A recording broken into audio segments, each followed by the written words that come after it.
السلام علیکم۔ پروگرام آئینہ کے ساتھ طاہر احمد بھٹی آپ کی خدمت میں حاضر ہے، اور آج بھی آپ کے لیے ایک مضمون جو تھوڑا پرانا ہے انتخاب کر کے لائے ہیں، اور اس کے اندر جو حقائق یا جن مسائل کی نشاندہی کی گئی ہے وہ جوں کہ توں پڑے ہوئے ہیں۔ حیرت ہے کہ جب یہ لکھا گیا تھا تو نواز شریف کی حکومت تھی، جو نثار وزیر داخلہ تھے، لیکن آج حکومت بھی جب تبدیل ہو گئی اور تبدیلی کے دعووں کے ساتھ تبدیل ہو گئی، لیکن جیسی صورتحال تب تھی اس سے بدتر تو کہہ سکتے ہیں، اس سے بہتر نہیں کہہ سکتے۔ شروع کرتے ہیں۔ عنوان ہے اس کا کماد، سور اور بیانیہ۔ ایک چھوٹے زمیں دار کا 5 ایکڑ کماد تھا جس میں سور گھس گئے۔ اس نے کوک فریاد کی تو بستی اور ارد گرد کے ڈیروں سے کوئی 100-150 لٹھ بردار، 8-10 بندوقچی، 25-30 کتے اور تماش بین لونڈوں لپاڑیوں کا ایک غول اکٹھا ہوا اور ایک ہڑبونگ مچا کر ایک طرف سے داخل ہوا اور سوروں کو مارنے کی کسی معقول حکمت عملی کے بغیر ان کو بھگانے لگا۔ سور آگے آگے اور بے حکمت ہجوم پیچھے پیچھے۔ کچھ ہی دیر میں سارا کماد روند ڈالا گیا اور سور بھاگ کر ساتھ والے بیلے میں گھس گئے۔ کسان نے پیچھے مڑ کر دیکھا تو سارا کماد لمبا لیٹا ہوا تھا، یعنی پورے کا پورا تباہ ہو چکا تھا۔ تعسف میں ڈوبا ہوا ایک جملہ اس کے منہ سے نکلا کہ سوراں والوں بھی گئی تے ٹانڈے بھی نہ بچے۔ مطلب یہ کہ سوروں سے بھی بگاڑ لی ہے اور فصل بھی نہیں بچ سکی۔ ہمارے ملک میں بیانیے کی جو مٹی پلید ہو رہی ہے وہ اس کسان کے کماد سے کم نہیں۔ آپ کے دیکھتے دیکھتے بیڑے غرق ہو رہے ہیں، اور ہر مصیبت کے بعد آپ کو ایک نئی اصطلاح چاہیے ہوتی ہے۔ باچا خان کی فلسفی اور مودودی صاحب کا جہاد، جناح صاحب کی 11 ستمبر کی تقریر اور دولتانہ کا یو ٹرن، ایوب خان کا 1 یونٹ اور یحییٰ خان کے قومی ترانے، بھٹو کی دوسری ترمیم اور ضیاء کا بدنام زمانہ آرڈیننس،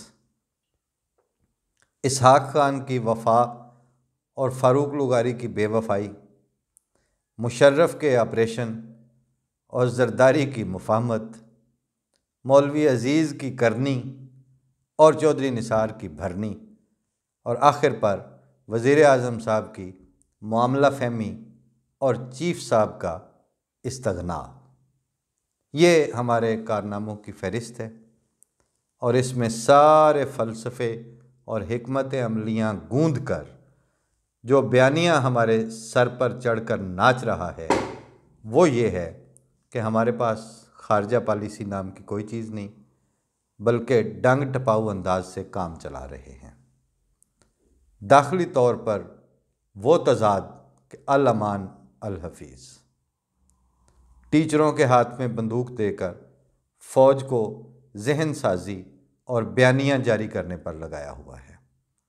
میڈیا اپنے ملک کا چوتھا ستون بننے کی بجائے 5واں کالم یعنی 5th کالم بننے کے چکروں میں ہے، اور کالموں اور مکالموں پر وہ وقت آ پڑا ہے کہ فضائے شہر عقیدوں کی دھند میں ہے اسیر، نکل کے گھر سے اب اہل نظر نہ جائیں کہیں۔ اچھے خاصے دبنگ بولنے اور لکھنے والے ہوتے ہیں، اور فساد کی جڑ اور ظلم کے گڑھ کا ذکر آتے ہی ہکلانے لگتے ہیں۔ بھائیو، اس سے پوچھو، یعنی اپنے ملا سے، کہ قرآن کریم نے تو حکم دیا ہے کہ وَإِذَا حَكَمْتُمْ بَيْنَ النَّاسِ، آخر تک پوری آیت میں جو کہ جب انسانوں پر حکومت کرو تو عدل سے کرو، اور شریعت اپنے اوپر نافذ کرو جتنی چاہو کرتے چلے جاؤ، لیکن دوسروں پر بالجبر نفاذ کی اجازت نہیں۔ دوسرا یہ کہ ریاست طبقات اور گروہوں کے درمیان حکم ہے، فریق نہیں، اور عدلیہ فیصلے سنایا کرے، محفوظ نہ کیا کرے۔ اس سے دھڑوں کی حوصلہ افزائی ہوتی ہے اور گروہوں کے مفادات پنپتے ہیں۔ ڈاکٹر اپنے مریض کے مذہب کو دیکھ کر دوائی نہیں دیتا تو قانونی داد رسی بھی اسی پیشہ وارانہ دیانت سے کرنی پڑے گی۔ اپنا تصور خدا اور انبیاء پیش کرو سر آنکھوں پر، مگر مسلط نہ کرو۔ جب قرآن کا خدا فرما رہا ہے کہ میں نے عقائد و ایمان میں اپنی مشیت نافذ نہیں کی، بلکہ انسانی ضمیر کو آزادانہ انتخاب کا اختیار دیا ہے، تو پھر ہم مولوی کو اس کی مشیت نافذ کرنے کا حق کیسے دے سکتے ہیں؟ یہ باتیں کریں اور جمود کو توڑیں۔ پرویز ہود بھائی کی بات نہ مانیں، مگر ان کے صاحب علم انسان ہونے کے شرف پر زبان درازی تو نہ کریں۔ علامہ جاوید غامدی اگر تہذیب سے کوئی بات کہہ رہے ہیں تو مہذب رائے زنی کریں۔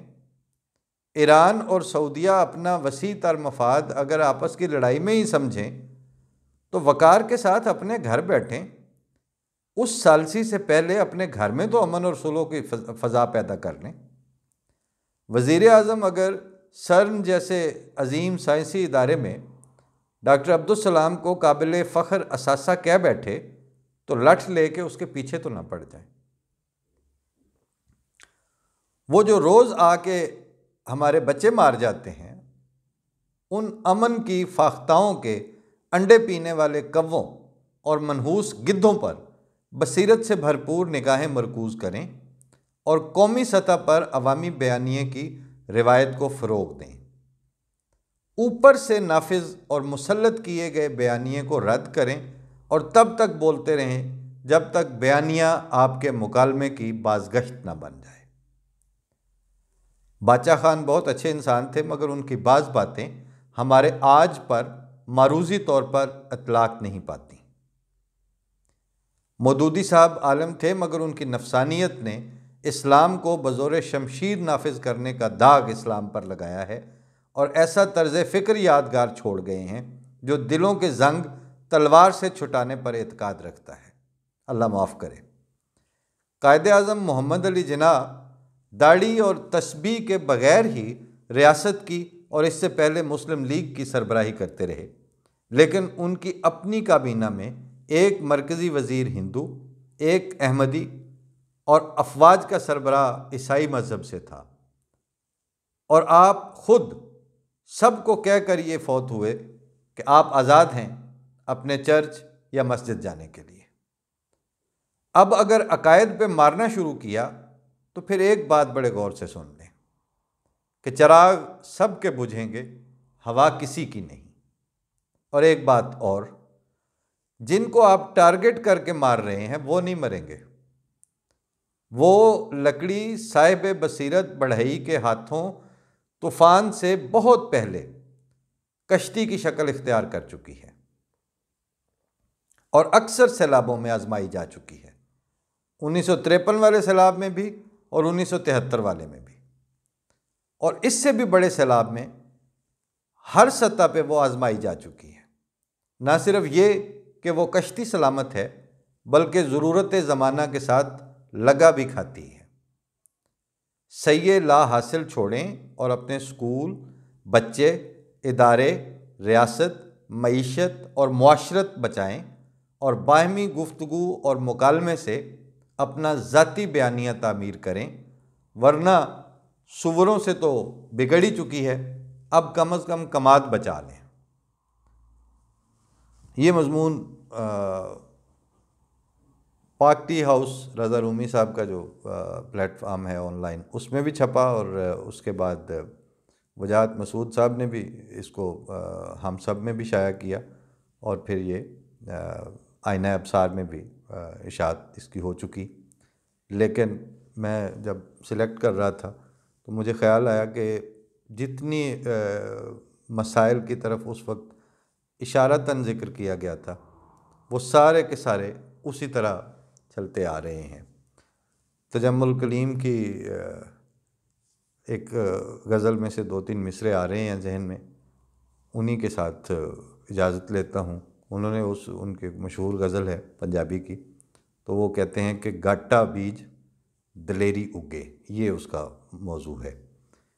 گاٹا مطلب گردن کو کہتے ہیں، کہ گاٹا بیج دلیری اگے، اس میں کہتے ہیں کہ ڈاڈا ڈنگر چھڈ دیندا ہے اونج تے فصل بتھیری اگے۔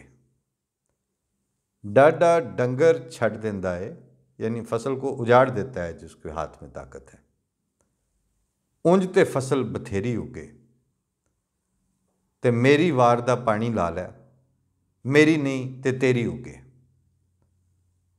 اصل یہی بات ہے کہ اٹھا پٹخ اور معاملات کو تل پلٹ کر کے سارے سسٹم کا، پورے ملک کا سوشیو پولیٹیکل سیناریو کا بیڑا غرق کرنے کی بجائے رستے دیں اور رستے بنائیں۔